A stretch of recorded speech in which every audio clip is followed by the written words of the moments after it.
Welcome back to another episode of the Downsizing Roadmap Podcast with your hosts, Jody Roscoe and Heather Fisher. We're talking about all things downsizing, from our own experiences with clients to guest experts. Let's make downsizing easier, one conversation at a time. Welcome to the Downsizing Roadmap Podcast. Today we're going to be talking about how to buy and sell at the same time without losing sleep, right? It's a lot of logistics, and so how are we going to do that and make it all smooth? Yeah, I think we run into people, clients that we meet with, and oftentimes in a downsizing situation, it's been a long time since someone has bought a house and sold a house, and all of those logistics can be worrisome and scary. We're in it, doing it every day with our clients, so we've got information and strategies that it's not as worrisome as it might feel like.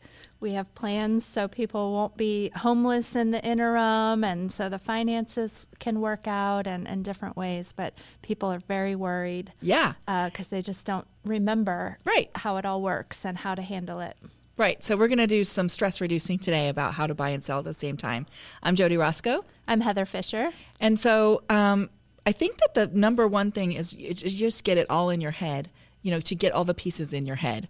And so it's a struggle. It's a real struggle, especially if you haven't done it for a long time. And we definitely meet people who have been in their homes 40 years, 50 years, long time. That whole market is a whole different thing than that. Even if they had done it back then, it's totally different now. Yeah, absolutely.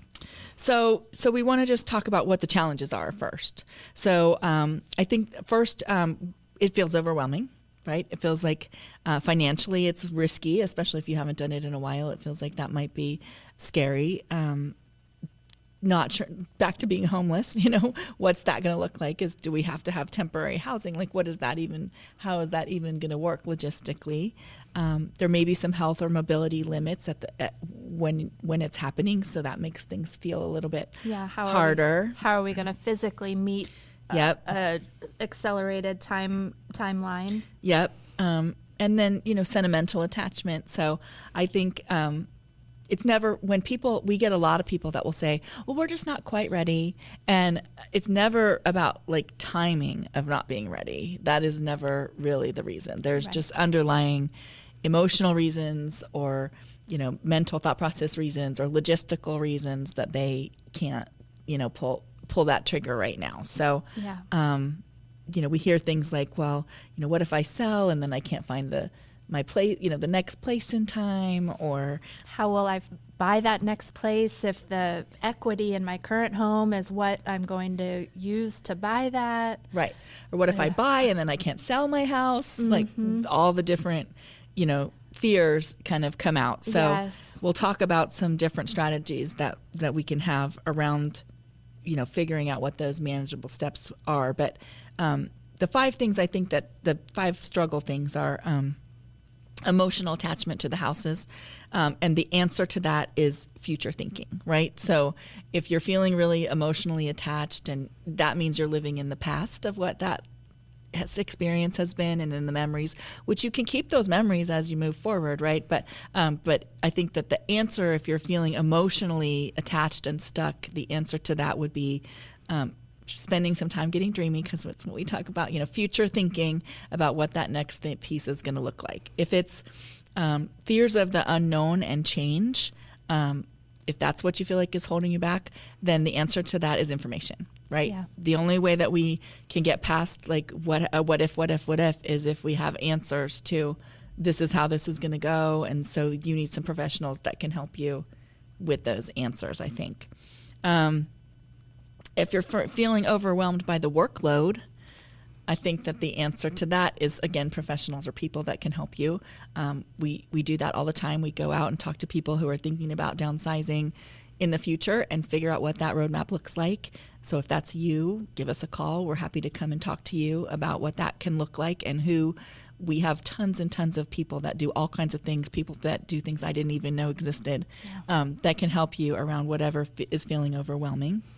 The 4th thing is financial uncertainty, and the answer to that is also information and people, potentially, people to take a look at that and what that looks like. And then the last thing is family dynamics and guilt. Yeah. People, well, Mom, you can't sell the house, or you feeling guilty for whatever reason about selling the house.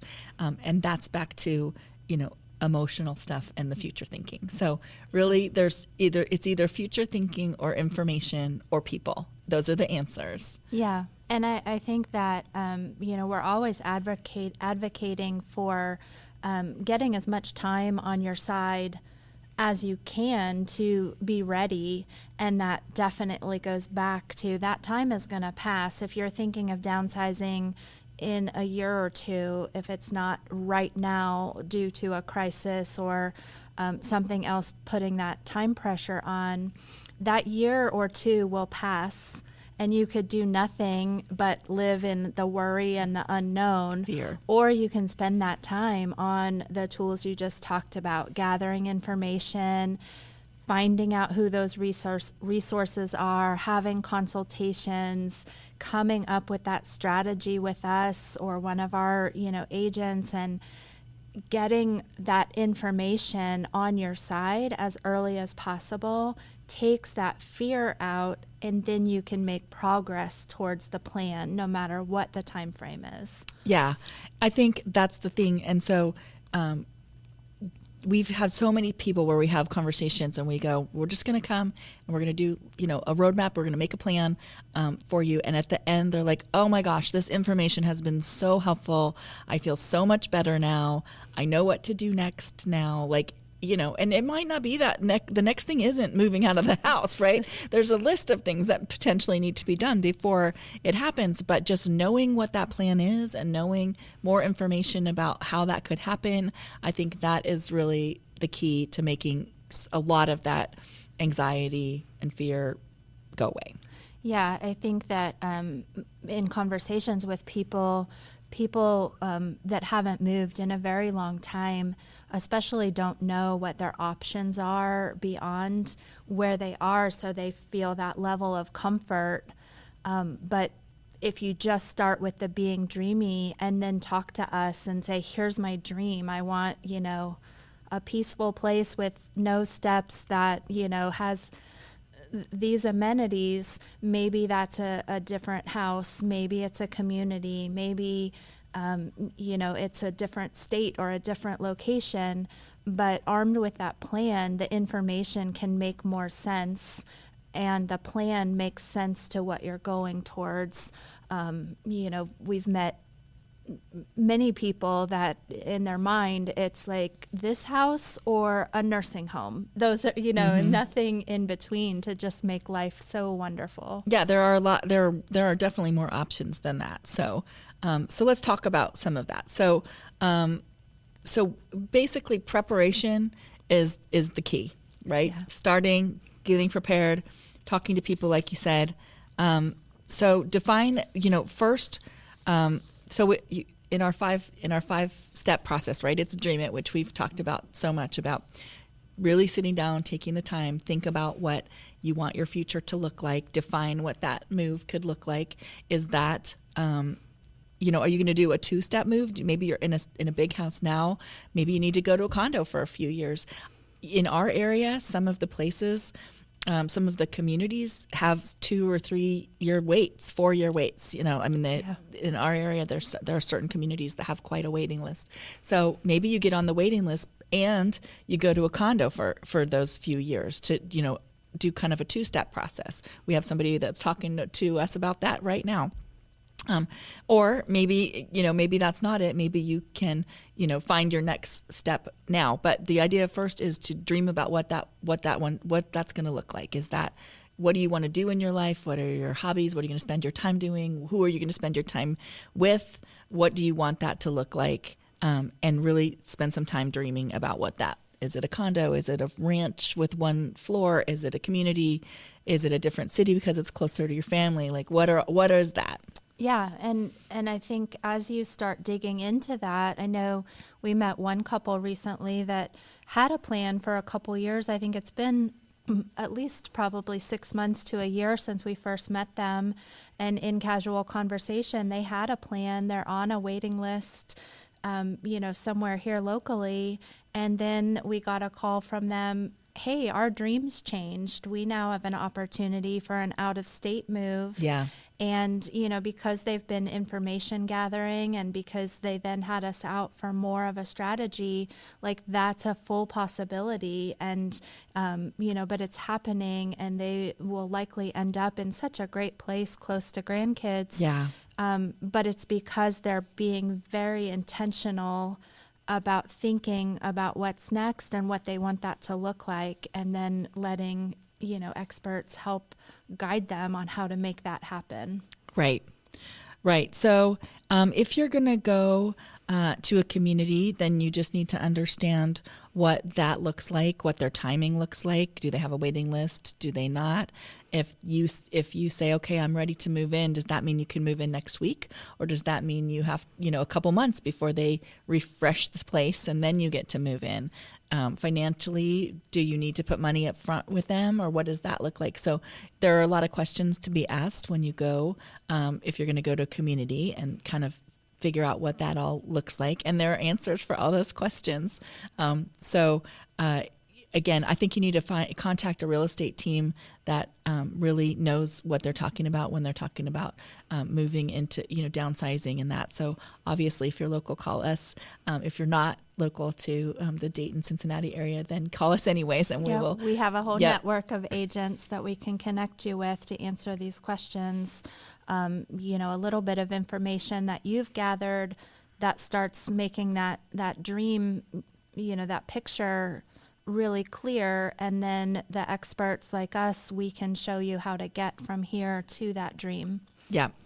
And then obviously start to downsize your things. We have lots of other podcasts that talk about how to do that.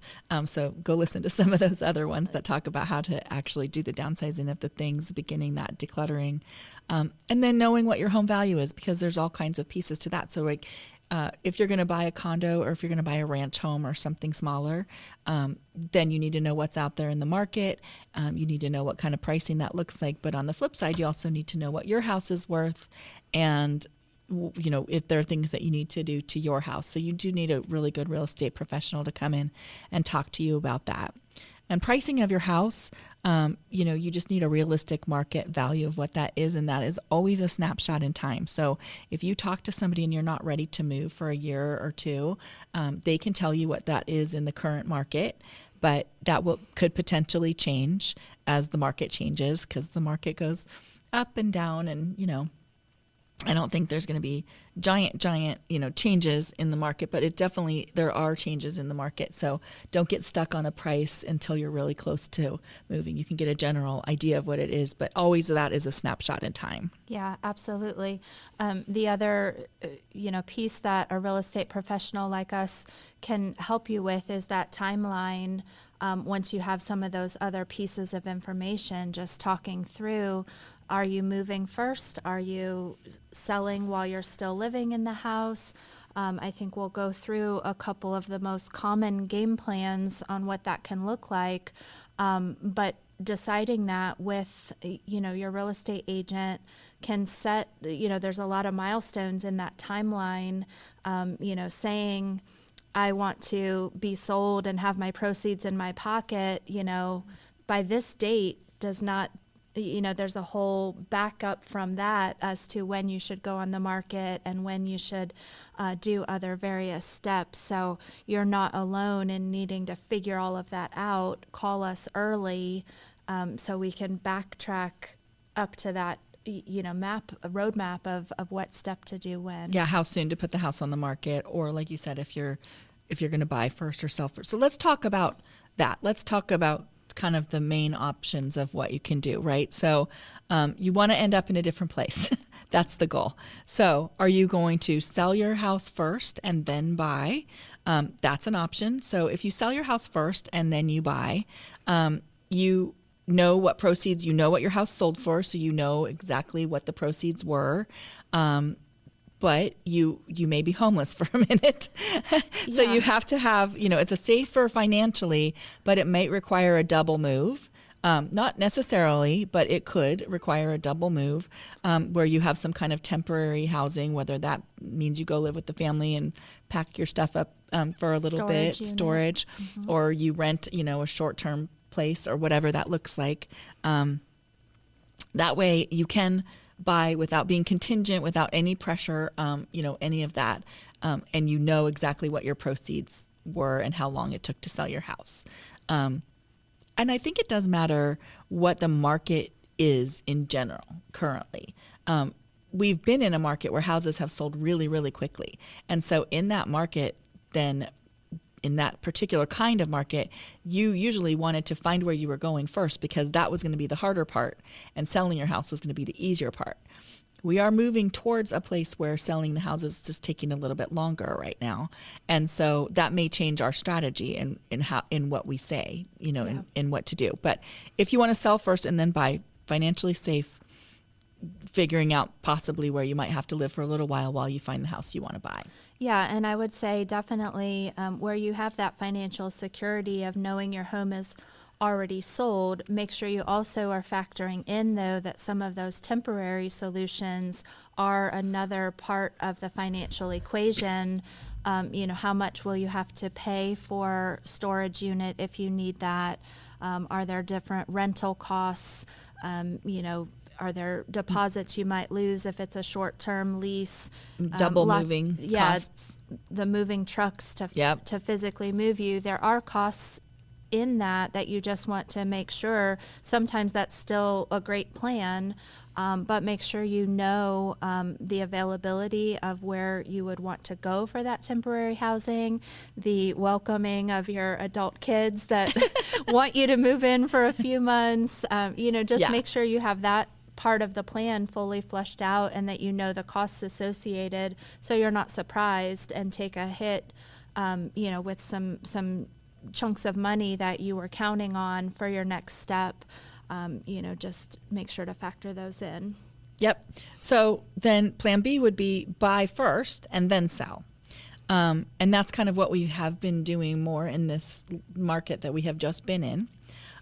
Buying first and then selling, it can be a great option in the ease of it, right? There isn't a double move. You get to stay in your house, move into the next house, and then sell your house once you've let that go. And that can be nice if you want to have an estate sale in your house or, whatever, because you can't have an estate sale when you're still living there.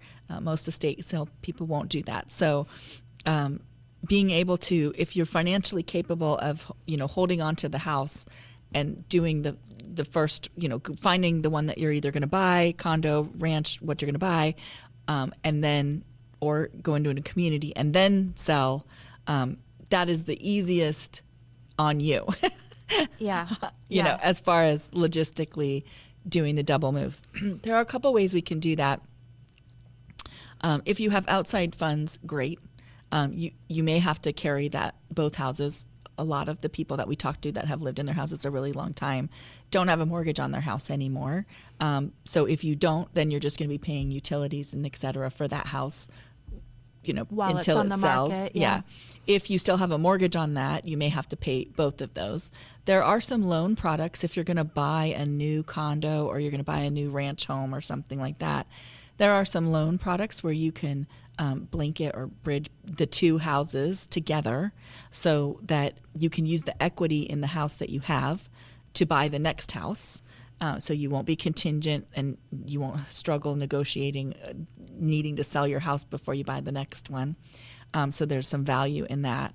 And then you would sell the next one, but you'd have to be able to carry both the houses. Or you could do a home equity line of credit on your house. If you have a lot of equity in your house, you could just get a home equity line of credit, use that to buy the next house, or put money down to a community, whatever that looks like, and then sell your house. So you just need to talk to your real estate agent about how long it is taking to sell houses in your area, because that time frame is getting a little bit longer in our area and all over the country. And so you have to know, hey, that'd be okay if I don't sell my house for a month or 2 months or 3 months, if that's what the average. For the carrying costs, yeah. Yeah, so you just need to know that you can carry it that long. But on you personally, as the mover, that is the smoothest way, is to be able to find the place you're going, because you know you're going to love that. You're not I think the hardest one, which is this third one that we're going to talk about, is basically kind of getting your house under contract and then finding one to buy, and then having that line up so you can have some kind of a closing that's within a day or two, so that you don't have to move. You can move into the next one because you've bought and closed, pretty much simultaneously, like within a day or two. And the con that I see on that one, unless you're going to a community that you can go right into, is that you have to buy whatever is out there on the market at the moment. Yeah, I think in different markets that we've experienced, when there was high inventory and, there may be 20, 30, 40 homes available that met what you were looking for, that maybe was a more common option, because you could be confident that something would be at least satisfactory for you to make an offer on and go to when you got your home under contract. In the current market we've been experiencing in our area for the last, few years, the inventory is so low that you could go under contract, and then you really just don't have options to put an offer or win an offer, because you're competing against other buyers that are also desperate to find, a house. And like Jody said, we're in our area seeing that move more towards the balanced and maybe eventually back to the other side. But it's tricky right now for that to be, a way that it all lines up perfectly. And, in this option, you would close on both properties within the same day or within just a couple days, so you have that overlap to move and give occupancy, and the proceeds from one move seamlessly to the other. But that's just real tricky right now to line all of that up, and get you exactly, back to that dreamy, what is it that you wanted? Because when you do that one, your house that you're selling, your new house buy, will be contingent on selling your house. And so unless you can do that without being contingent, then that gives you a little bit less bargaining power. And if there are other buyers that are out in the market that don't have to have that contingency, they usually will win out, because it's just one less thing that could fall through when you're looking at, apples to apples. If you have more than one contract, you're going to pick one that doesn't have as much potential to fall out. So I think these are, honestly, there's all kinds of different ways that we can do it. And I think they're, number one, related to financially what works for you. But number two, it does relate to what the current market is, and what we can do negotiating wise in that current market. Yeah, I think also tied into where you're going next, is that somewhere with a waiting list that you then, just want to be ready to go the moment you get the call, and, move it through the process that way. Is it a hard to find property that's popular with a lot of buyers? So will that competition be harder for you to get that? Or is it a community that has a lot of homes for sale, if it's a condo or a ranch, or a senior living community that is like, yes, we have availability, and you figure out the sale of your home and we'll move you right in. Yeah. So there is one other option. You could sell your house and rent it back from the people. So that is an option. We haven't used that option in a while because we haven't been in a market where that seems to be something that people are interested in doing. So not as many of those as there were in other markets, but that would just be, you put your house on the market, you sell it, and the person that you sell it to understands that you have a certain time frame, 1 month, 2 months, to rent it back from them. while you find your next property. And then there will be a price that you are paying as a rental price, basically renting the house back from them. And the downside of that is that will narrow your buyer pool, because not every buyer will be interested in that. Some people, when they go to buy a house, they need to move into it. Yeah, they're essentially then waiting that same month or 2 months to get into their new home. So you have to have a buyer willing to do that, that isn't working under their own timeline of pressures for a school district and school starting, or military. We have a lot of military job transfer from another state. You have to find a buyer that has that flexibility of time and the willingness to take that on. There's some other financial caveats or insurance caveats on, how long, that can't be an infinite time period, because, they're still buying it as an owner-occupied property and need that to happen within the timeframes they need. And so while you buy yourself a little more time to look for your next home, it's not an infinite, I'll just look until I find the perfect place. So you really do have to have a bit of a plan for that to work, and know that you need to have a plan B if you don't find that next home to buy in that time frame in order to get closed in time. And different markets are different. Our market, when you close on the property, it'll say you have a certain number of days. It might be 0 days, like you give them the property the day you close, or you might have 3 days or 7 days, and that is written into our contract in how quickly that you need to vacate the property once you have sold it. I think we've talked to some people that feel like, oh, don't you have like a month to get out afterwards? And I don't know if that was something that happened back in when the last time they sold a property or whatever that is, but now that's written into the contract exactly when that is, and it's usually not that long unless you're doing some kind of a rent back or something like that, because they're paying the mortgage on the house, they own the house, and you're still in it. Yeah. And so just know that the timing on that, usually once you go under contract on your house, it's usually 30 to 45 days to closing, and then you might have a few more days to move out. So as we work our way backwards, and of course, when we go and talk to people, we talk about all of this. And so, we do all that math for you. But that will help you figure out when you need to put the house on the market, knowing, where you want to go and when you want to get there. Yeah, I think today we'll definitely give an overview of these different options, but it's our role to help you decide which one would be the best. And definitely your most important role is, number one, having that dream of what you want that to look like so that we can find the right path to get you there.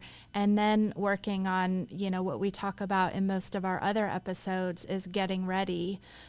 So while you're waiting to meet, with us or your agent and you're doing that, get ready to be ready so that when that right opportunity comes along, you're as ready to move quickly as you can be, and not starting at ground zero with your stuff or, the other pieces. Just have that information and those habits around less.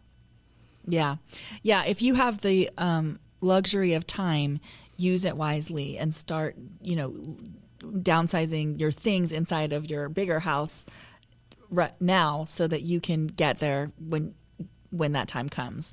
And that's back to all of that stuff, being afraid of letting things go, feeling rushed or pressured by your family, and sometimes you may not have that option. You may not have the luxury of time. Something may have already happened. You may be in some kind of a crisis situation. And if that's the case, we can move really quickly too. We can handle every situation that there is, and we have handled them all.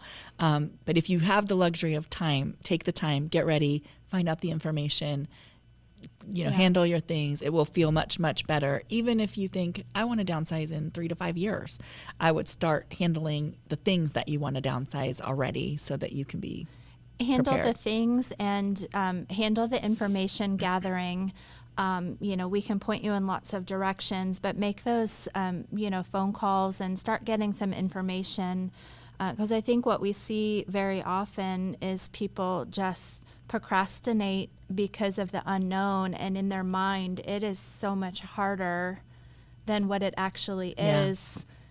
If you're like, oh no, you can do this and that, and especially you don't with have resources. to move twice. And right. People just don't have any idea or a financial option to, do a bridge or a blanket loan if that works for them. They just weren't even aware of the options. Right. And so much time spent worrying what's not really even a problem into a huge mountain that they then just don't move forward. So we don't want to see that for you guys, and just start tackling the stuff so that part is easier when you're ready, and start information gathering. And if tackling the stuff is problematic, we have resources for that too. So if there's anything that feels like this is what my stumbling block is, if you're thinking I want to downsize but I can't because of blank, give us a call, because we probably have an answer for that or a resource for that can help you move past that. There are people who can help you look for communities that are free services. There are people that can help you sort through your things. There's just so many options of resources of people that I didn't, some of them I knew existed, but some of them I didn't even know existed. And so whatever that is, I'm not moving because of blank, let us know. Yeah. And we will help you find those resources. Yeah. So decision fatigue and stuff, that is part of this process that becomes, another procrastination tactic. We see that people will say, they might need it, or they don't know what they will need in their next home because they haven't chosen that yet. And I do strongly feel like there's a lot you can do and leave just the portion of the I'm not sure yet because I don't know where I'm going. Yeah. But we can get started on a lot of the stuff well before. Yeah. The fourth bedroom's furniture you probably aren't going to keep. Yeah. Yeah. So don't let, not knowing that next spot be your stopping point from getting started at all. Definitely go ahead and get started. Get your adult children involved in, if you want their advice on what they might have ideas on the best plan, certainly that. If you need advice on how to have tough conversations when you've already, decided and it's just not being met with as much support, we can help with some resources and some tactics and some suggestions on those conversations, but just moving the ball forward. Yeah. Yeah. I think just figuring out what it is, what answers do you need to, get rid of that anxiety. And honestly, when we go and talk to somebody, it's not a quick conversation. We kind of talk through all kinds of things. We talk about the real estate, obviously, and if there's things that need to be done around the house, if you're going to sell it, and we talk about all of those things. But we definitely talk about the stuff and the timing, and there's a lot of questions about timing, and I think that's probably the biggest concern of is how is the timing going to go, and what does that look like. So we talk about all of those things and the stuff, and who's going to help with it, and where it's going to go, and all of that stuff. So when we walk away from that first consultation, people really feel like, okay, I have a path. I know what I need to do next. And if you're feeling overwhelmed, it is so likely that it is just due to a lack, a missing piece of information. Mm-hmm. So ask questions. Ask, how do I handle this, or what does this normally look like? And a lot of that overwhelm, I just talked with one of our clients that we met, that's making some plans and coming up with her timeline. And, the conversation started with that overwhelm. And then we talked through those steps, just reiterating what her time frame looked like. And she said, I feel better, and that can just ease your mind, knowing, okay, I'm on the right path for my situation and I'm moving forward a little bit each day. So just make sure that if you're thinking about it, downsizing, you call us or anywhere in the country we can find you somebody who has a real estate team that has downsizing experience and senior experience. And I think you need to make sure that you talk to an agent that has that experience and has those resources and has spent some time accumulating those resources. So let us know if that's something that you need from us or from one of our partners. Yeah, I mean, this is exactly why we built this arm of our real estate business. We know it feels hard and it feels overwhelming, but we have these resources and we've taken a deep dive into figuring out how to make it easier. Mm-hmm. So definitely we're the ones to call and get you through it. We've got a plan, and we want to help you create that plan for yourself. Yep. So hopefully this helped you get a general idea of some different options of timing and financing and what that can look like. If you have specific questions, give us a call. Check out our website. We do have some resources on there, or if they're not on there, just give us a call and we'll tell you exactly who you need to talk to. Yeah, downsizingroadmap.com, and we will talk to you next time. Thank you. Okay, bye. Thanks for joining us on the Downsizing Roadmap Podcast. If you found this episode helpful, be sure to subscribe, leave us a review, and share it with someone who might need a little downsizing inspiration. Have questions or ideas for future episodes? Reach out to us on our website, www.downsizingroadmap.com. Until next time, let's keep simplifying and moving forward.